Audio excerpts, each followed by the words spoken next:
Hi folks, I believe that I can go on and on about my trip to Nairobi. It was so much fun no matter how you look at it. There literally wasn't a dull moment as it was always full of surprises. I was warned by many of you over and over that I ought to be careful in Nairobi, so I was sure to plan accordingly. Secure your phone, check. Avoid certain parts of the city and don't film at night, check. Take a local to help you negotiate. Fail. I guess I wasn't totally prepared. And I definitely wasn't prepared for these ladies. Let me tell you a couple of stories.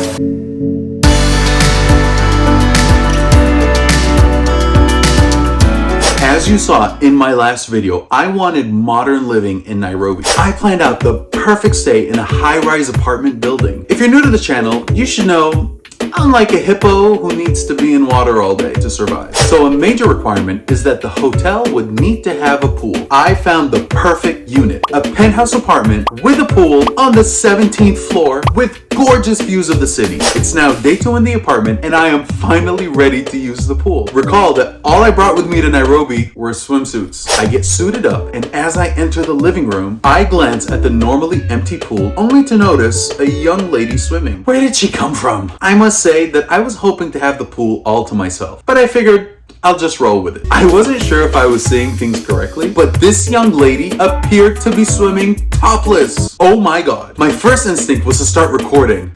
No. Bad boy. I'm still in my living room looking into the pool, but I wanted to get a better angle just to be sure. So I pull apart a closed section of the blinds, which had a more direct view of the pool. Oh shit, this lady is indeed topless, and at this point, she is looking at me, looking at her. I quickly turn away and race to the bedroom. I'm now freaked out that she thinks I was peeking at her. So here I am, wanting nothing more than to use the pool, but I can't because I don't want this young lady to think that I'm some kind of pervert. I then proceeded to have the most bizarre conversation with myself. Just use the pool, silly. What's the big deal? She obviously doesn't care. But what if I go in and she calls me a pervert? Who cares? You'll never see her again anyway. But what if she calls security? Jesus, I am not about to be arrested in Nairobi. I already got detained for just taking pictures. This would be way worse. Just stay here until she leaves. I spent the next few minutes peeking out of the bedroom, through the living room blinds, into the pool, hoping that she leaves. She didn't appear to be leaving anytime soon, because now she was practicing her diving and being critiqued by a young man sitting poolside who appeared to be her companion. Were they gonna be there all day? At this point, my blinds in the living room are still wide open. So I'm essentially trapped in the bedroom. I have to do something about this. I then proceeded to crawl on all fours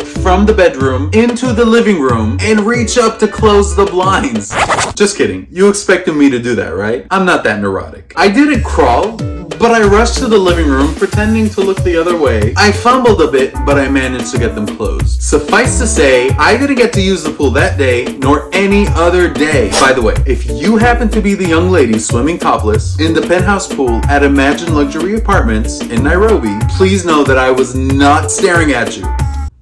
What an interesting few days. I can't use the pool because I want to avoid an awkward exchange with Ms. Topless. My vintage living was in Karen, a suburb of Nairobi. Prior to returning Kenya, I wanted nothing more than to see baby elephants up close and personal. I had it all planned out. The first half of the day would be reserved for the elephant orphanage, followed by feeding the giraffes at the giraffe center to close out another perfect day in Nairobi. We hopped in an Uber with the destination of the elephant orphanage. For those who haven't been there, the drive from the main road to the gates is about 3 minutes through what looks like just nature. We arrived at the gate and we found ourselves in a long line of cars. An official finally approached us and asked us if we have reservations. Reservations? My friend and I stared at each other because it did not occur to us that we needed to book reservations. He said that reservations were needed and that they were booked solid for the day. So go online and book for another day. I responded that we didn't know reservations were needed and that we were leaving Nairobi early the next day and therefore wouldn't be able to return. He then told us to pull over to the side and ask one of the clipboard ladies to be put on a waiting list. Phew!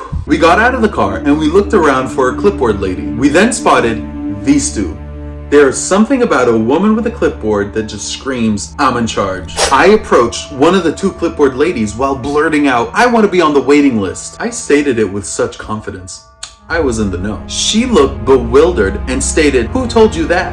We look over at the male Kenyan official, and her next words were, "I know he didn't say that." Somewhat passive aggressive in a loud enough voice to ensure that the official heard her displeasure regarding the guidance that he had given us. "We're fully booked, so go online and make a reservation for another day." We repeated our story that we were leaving Nairobi the next day and that we were happy to be placed on a waiting list. She said that it was pointless because we will likely be turned away. We once again pleaded our case, and she reluctantly said that we'd have to wait 15 minutes after the hour to see if there are any cancellations before she'd even consider allowing us to purchase entry tickets. I was happy to take our chances because surely someone would cancel. At the top of the hour, it looked promising. There were just 2 cars remaining in line. Then, one by one, late vehicles started arriving. They were all appointment holders. It quickly turned from hope to despair. Our Uber was now gone and recalled that there was a 3 to 4 minute drive back to the main road. Why is this relevant? Well, I have this unnatural fear of all woodsy areas in Kenya.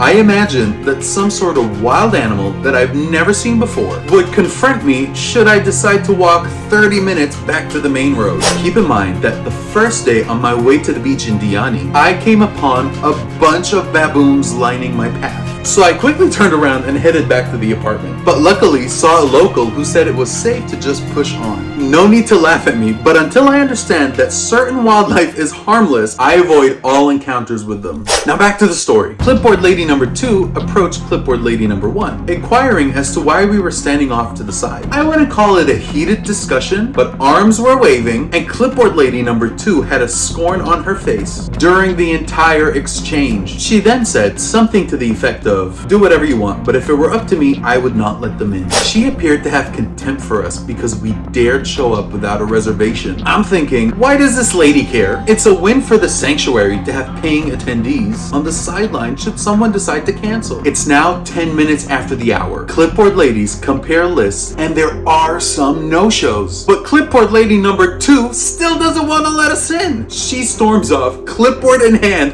aggressively scribbling. There she is. That's clipboard lady number 2. Do you want to know how it ended?